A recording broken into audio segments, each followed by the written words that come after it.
Et c'est avec Françoise de Goix. Oui, et il y a Bonjour Cécile, bonjour Patrick. Bonjour Françoise. Il y a une petite musique Mélenchon qui commence à s'installer parce que le leader de la France insoumise remonte un peu dans les sondages depuis quelques jours.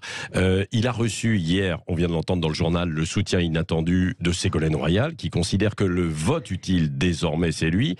Alors Françoise, on est loin d'un second tour pour Mélenchon, mais ce n'est pas complètement impossible. Non, il y a comme un petit parfum de printemps. Vous savez, si une hirondelle ne fait pas le printemps, bien sûr, eh bien, les sondages peuvent commencer à redonner un peu de sourire. Il faut dire que depuis quelques mois, c'est très difficile pour la gauche dans son ensemble, parce que vous prenez les ricanements, parce que les coups de fil façon Droupi d'Arnaud Montebourg à l'ensemble des leaders de gauche, l'arrivée sans queue ni tête de Christiane Taubira dans la compétition, les sondages assez catastrophiques d'Anne Hidalgo qui pourtant ne démérite pas, et puis la médiocrité de la campagne de Yannick Jadot et de ses embardés, tout ça, finalement, ça étreint et ça écrase la gauche, sans oublier, bien sûr, 24 heures sur 24, le débat sur toutes les nuances de droite avec des théories qui, d'une certaine manière, révulsent la gauche. La théorie du grand remplacement, on en parle depuis septembre, et ça, pour un électeur de gauche, c'est insupportable. Dans cette panade, eh bien, il y en a un qui progresse petit à petit, qui va piano va sano, façon tortue, c'est sa façon, c'est Jean-Luc Mélenchon.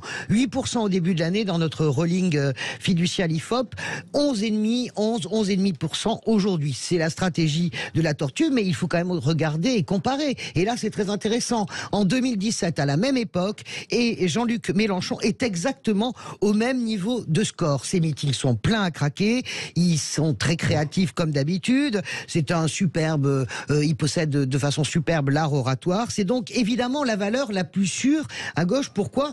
Parce que d'abord, qu'on soit d'accord ou pas avec Mélenchon, il porte une vision, il propose quelque chose aux gens. Il a énormément travaillé, il a plaisir à faire campagne, qu'on soit d'accord avec lui, on peut considérer également qu'il a une capacité à entraîner, d'autant que le meilleur arrive, ce sont les débats télévisés. Vous savez qu'en mars 2017, Jean-Luc Mélenchon est à 12%, et que se passe-t-il ?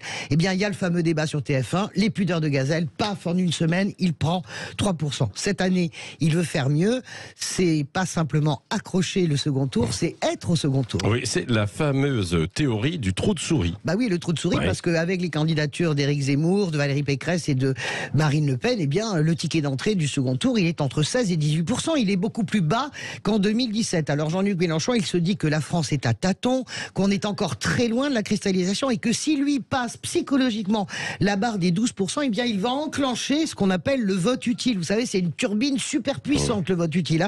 Et il avait dépecé totalement Benoît Hamon en 2017. En un mois et demi, il avait piqué 10%. Il se dit que on peut refaire ça avec évidemment le soutien inattendu de Ségolène Royal, mais on peut imaginer qu'il y en aura d'autres dans les semaines qui viennent.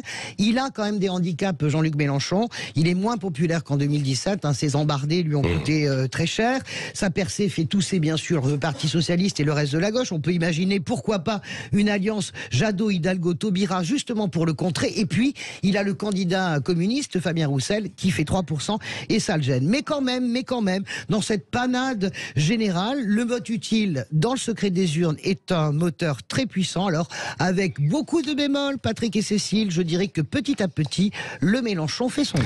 Oui.